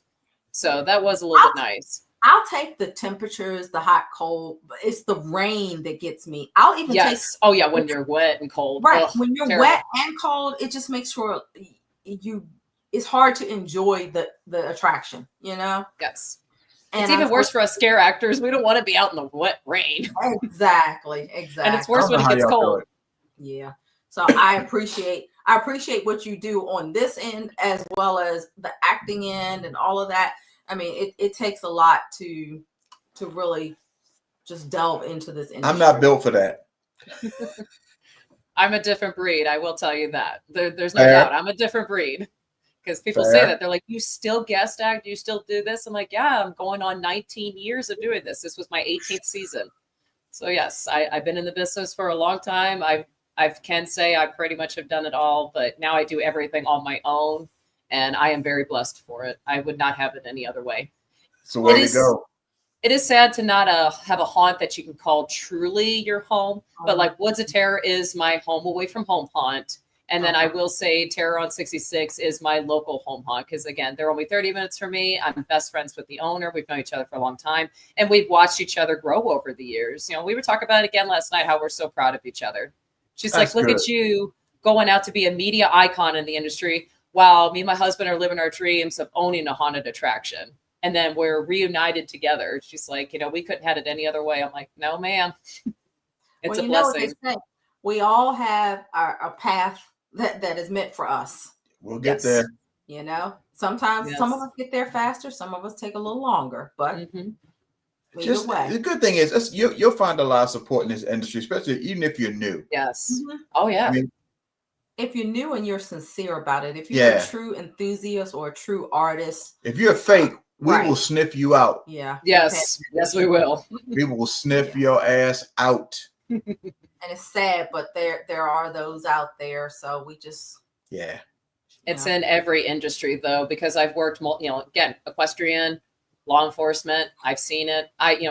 Years ago, I worked in food and I worked in retail. So, like, I've seen it in every industry I've ever worked in. So I Mhm. assume it's in every industry. You have the people who are truly passionate about it, and then you have the ones that are the fakes that literally just want attention. But we sniff Yeah. those out pretty fast because you can It's tell like- they don't right. fit with the group at all. They stand No. out like a sore thumb. No. yeah, they really do. And it's not, you can tell that they're disingenuous. It's just I mean, you know what? And a prime example of that, it go back and look at the Terror Tours. if you didn't fit in, we kind of know you didn't fit in. Yes. I'm not saying no names, but No, we're not calling nobody out. But no, yeah, Nope. We're not calling nobody out. we We're just saying we are observant. but if you know, you know. you know, yes. But I do want to, before we wrap things up, I do want to give a huge shout out to Troy and Ashley. Absolutely. Yes. For such a great terror tour. We love you guys so much. You guys are like family now. I can't They wait are. to, hang next year. And at some point we're able to get our schedule arranged where we can hit Texas or Yes. hit St. Louis, those areas, then we Yeah, know then we're we- coming to look you we- guys. St. all Louis up. is your first one. Just remember, St. Louis is your first one. All right. Because all Troy right. and Ashley will be coming this year to Transworld. So, All right. Oh, Top of damn. the list. Well, so and it I looks have like you're never- coming to Transworld. Like we're not giving you a choice. I You're mean, coming. you know, right? she manages the budget, so I'm gonna have to. We might be able to do something. I'll say that. We'll see. It is a little bit later in the year. It's not until towards the end of March. So that Okay. does give you a little bit more time between Christmas and the end of March to plan and get everything, scheduled out. Well, look, Sammy, put some blankets on the couch for me or something. I have an Airbnb, and if you guys want to hit me up, we can talk, and I can see what I could do for you guys There you go. to make Well, your and trips a I little bit have easier. I have a really good friend that lives outside of St. Louis. I think it's Chester. Yep, Chesterfield. Um, That's about yeah. halfway between downtown St. Louis and me, because I live out in the boonies. I'm out in the middle Okay. of nowhere. I live Okay. about almost 2 hours outside of downtown. So that's why I Okay. stay in an Airbnb when I come into town, because I'm like, that's a lot of driving back and forth. Yeah, I agree. Well, that gives me a twofold reason because she and I have been planning for years to actually meet in person. We've worked remote together Mhm. probably for 11, 16, 17 years. Okay, so it sounds like I'm seeing you at Transworld this year. Yeah, I'm gonna start It's working really, on that now. it's not ridiculously expensive either. I just now for tickets, do we have to? I knew at one point you had to be like press Invited, media, right? So now I assume it's not like that now. No. Okay. No. Well, it looks like I got work to do. Like you guys need the details and everything on Transworld, just hit me up. I can give you guys the rundown of how to do it. Obviously, yes, get your guys' passes. What are like the best classes to take? What's there to see? What's there to expect? How to prepare yourself, because it is a long weekend. It's I 4 heard. days, but there's a lot of walking, a lot of do's and don'ts. You got to stay hydrated. You got to eat. What are the best restaurants and places to hit up while you're Sure. in St. Louis? So, you're there all day long. What are you going to do afterwards when it ends? Are you going to do any of the after events or want to do other things too? Like just literally, I'm the local of St. Louis. Just let me know. Will do. We will hit you up. Yeah, Appreciate most it. definitely. Troy did not come on, I swear. But I got a funny thing. So you guys know Bill, Mind Trap Creations. Yep. Mhm. Yep. So Bill is the manager for Aura and Vibe Haunted House here in Peoria, Illinois. So they're about 2 hours something away from St. Louis. Okay. Bill doesn't like eyeballs, and we mess with him all the time. He doesn't like eyeballs. So I was at their haunt about 2-3 weeks ago. I was coming back from Evil Intentions, and I came down and checked out the 2 haunts. I made a bunch of eyeballs, and the idea was to put them in the haunt and let Bill find them later randomly. Oh my gosh. Well, Bill wouldn't leave me be. So he was with me almost the entire time. So I never got a chance to do that. So I put one eyeball in his shoe. He found it that night and he was pissed off. Ooh. That is mean. I love And it. I put the rest of them in his work bag that has 100 freaking pockets. So I hid them in all the little pockets. Now, did you make them nice and squishy? Now they were like ping bongs. Ping pong Oh, eyeballs. okay. But, so they're bouncy. Oh my God, that's just mean. Well, everybody has something they don't like. I guess how he found them. He found them on Halloween. So it was like a little Halloween treat for me. Oh, I'm sure he had some filth and flarn to Oh, say. well, my phone blew up, and I'm at Blood Prison, by the way. I'm getting ready, and I pick up my phone. It says, "I don't care how far I have to drive to find you. I'm going to stab you in the face." And I'm like, "Oh, you found them!" You knew instantly. That's So just he put in the mean. comments here tonight that Sammy is no longer invited out to my haunts. I did see that Oh my comment, by the God, way. that's so funny. And You she's got- like, I got my friend Ashley last night. So she used to work with me out at Creepy Row way back in the day, years ago. Uh-huh. And she works at Dead Factory in Mexico, Missouri. So that's towards Kansas City. They Mm. came out last night. I see her and her crew, and I'm like, oh. I told everybody, I said, hey, this woman, her name's Ashley. She's got a Dead Factory hoodie with a pink beanie on. Give her hell. And they Oh gave my her God. hell. So she messages me and she says, by the way, don't ever be friends with Sammy. It's very dangerous. You know, I kind of figured as much, but now I know. I do. Okay, come on. You got to have a morbid sense of humor in this industry. I wish they did. It's all jokes. Right? But, I mean, but I love it when they call me out on Facebook. yes. It's like, she got me. She got me, damn it. Oh, Being man. friends with Sammy Taylor is dangerous. I'm like, yes, it is. Yeah, you know, it's the life we live, I guess. It It is is. the life we live. This one hates feet. So just hint, hint. I hate feet too, though. Sammy, people laugh, but it's true. I mean, I got proof. I was at a kung fu tournament Yes. Oh, some years ago, and this dude kicked me, and that little bastard's foot went across my face. I lost my shit. He went to kick again, and I drag and punched him right under his arch, and then I turned it. He was done. Yeah, so he doesn't even like little cute baby feet. You like little cute, like little baby feet. They're No, so I'm the same way. I don't like feet. you don't like feet at all. No, like, listen, I get my manis done, but they're always like, you pet the kid. No, don't you dare. I don't even have I literally have one pair of flip flops that I wear to the beach because that's Oh just my the God. convenience of wearing flip flops at the beach. Yeah. Otherwise, I don't own open toed shoes. I don't like feet. I mean, I have Oh, a bunch you of I flip don't have flops ugly and feet. sandals. I just don't like them. I just don't like people putting their feet on me. Something about it. Oh, Yeah, You don't so, have to worry about that. I won't take my shoes off, but I might pay Richard under the table, like, hey, here's a 10. You could put your so funny story. We've been married 28 years. To this day, if my feet accidentally touch him in the bed while we're asleep, he will wake up and turn over and move. facts.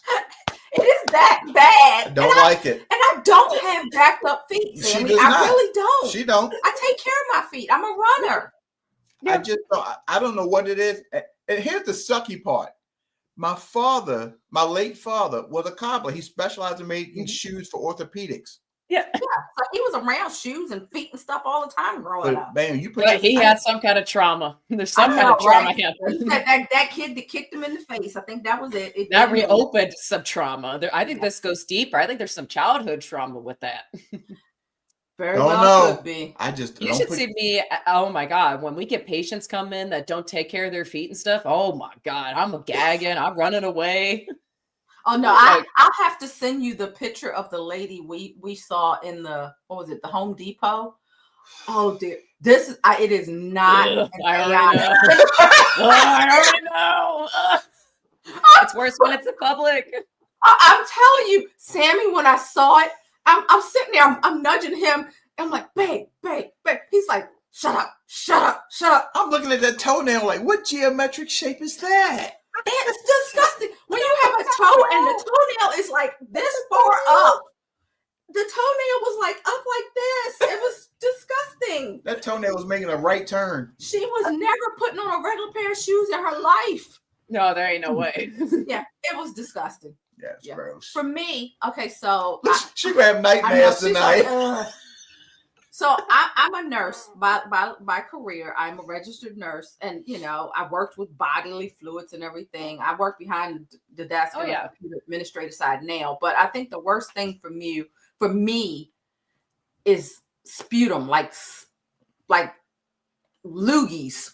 Yes. Don't Oh God, bother when me. someone spits on you, that's a whole other form of pissed off. That's I let me can tell be you, punched. I'm I could be kicked. right. You spit right. on me. Oh, you getting it? Oh yeah, Yeah. that's fight time. And I Mhm. think for me, the trauma that came from that was like when people have the hole in the neck called the trach, Yes. and you have to suction that. Oh, Oh, That used to right. So Oh shit! you have to understand. I had to suction some nasty looking stuff out of people's neck. And So- you're like, how did that get in there? And Right, what it's is like, that? what? How did that fit? Please, man. Like that has And a then life the of tube its gets own. Does clogged, it have and then fur? you're like, what? Why is this clogged? And then you're pulling more stuff out. Right. Yeah. So for Oh me, man. it's loogies. Anything like sputum, Mhm. spit, ugh. I can deal with vomit and everything else, but that, See where this podcast went? hey, Yeah. you know, Oh, it goes sideways every time. Oh, If you've God. seen my episodes with Troy, come on. Yeah. oh my gosh, yeah. But hey, think- we all have that one thing that is just like nope, off limits. Yes, complete Can't off do it. limits. So that's what it is. Oh man, this was fun. This was awesome. Thank you guys so much for coming Thank on you and for- talking with us. Thank you for the invite. Greatly Yeah. appreciate it. Yes. We really do. This was so much fun. Oh my God. And Halloween, yes, is behind us for 2025, but 26 is now on us. And just coming on the horizon is now coming into, well, not Trans World, but also East Coast, MHC, Texas Honors, etc. is on the horizon for us now. Yes. But we got to get Christmas out of the way first. So Yeah. don't let yeah. me get too far ahead. No. Oh, and one of the things that we have started, we pretty much go to now almost annually is Paracon at Eastern State, not Eastern State, Pennhurst. Pennhurst. Yeah, we love Paracon there. Josh Gates was there this year. Yeah, that's Yes, another I've one seen y'all need to that. check out, by the way. Yeah, we really enjoy that every year. I think last year it was rainy and yucky. This year it was really warm and nice. So you never know what the weather's going to be for that one. Pennhurst is in my top 4, and I mean I love Pennhurst, just Yeah. amazing hot. Same with Eloise as well. Those two are really hard to compare each other. Wow. Yeah. Well, they do one heck of a Paracon, I will They do. tell you. And you get the behind the scenes tours of some of the different buildings, and you get to do the ghost hunting and all in the buildings. We took lots of pictures in some of the more haunted locations of the different buildings in Pennhurst. So it's a fun event. Oh my But- goodness. Now it's time All right. for me to go to bed. All right. Yeah, wish me luck. I start a brand new job tomorrow. Oh, best of luck to you, honey. And I'm sorry it's on a Monday, Well, Yep. it is what but it that's is. how we start off the week. But All this right. is a great way to end the weekend. Have fun and thank you so much. Absolutely. All right. Give it a shout to our sponsor, Woods of Woo! Terror. Oh, look Woods of at Terror, that. located in Greensboro, North Carolina. Woods of Terror's Krampus event is coming up the last weekend of November and the first weekend of December. Tickets are available now. I will leave them in the link down below. Check out woodsofterror.com. Woohoo! All right. And thank you so much, Tim and Yolanda from Tim's Insanity. Thank you guys you. so much. We appreciate it. See you next time. Yeah, see you next time. And remember, everyone, stay scary. Yes.